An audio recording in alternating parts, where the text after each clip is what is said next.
Hi everyone, welcome back to my channel. இன்றைக்கி short டைமில் வந்த கேக் ஆர்டரை பற்றி பார்க்கலாமா?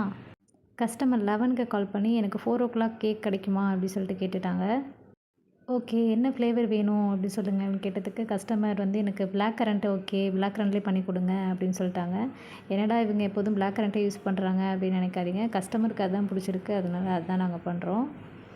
அதுவும் இல்லாமல் எனக்கு எந்த கலருமே எதுவும் ஆட் பண்ண வேணாம், எனக்கு ஒயிட்டாகவே இருந்தாலே ஓகே அப்படின்னு சொல்லிட்டாங்க.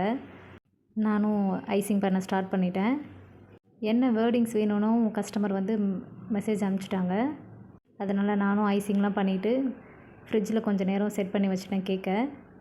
திரும்ப வெளியில் எடுத்துகிட்டு சின்ன சின்ன கரெக்ஷன்லாம் பண்ணிகிட்டு இருந்தேன். பண்ணி முடிச்சுட்டு என்ன வேர்டிங்ஸ் எழுதணுமோ அதை எழுதலான்னு ட்ரை பண்ணால் சாக்லேட் ஸ்டக் ஆகிடுச்சு, எழுதவே வரல.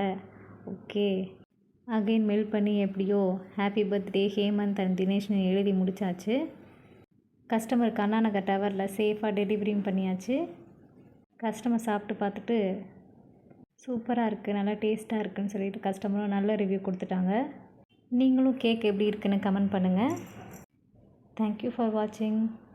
Subscribe for more videos. Video பிடிச்சிருந்தா லைக் பண்ணுங்கள். பேக்கிங் ட்ரை பண்ணுற உங்கள் ஃப்ரெண்ட்ஸ் அண்ட் ஃபேமிலிஸ்க்கு ஷேர் பண்ணுங்கள். நெக்ஸ்ட் வீடியோவில் பார்க்கலாம். பாய்.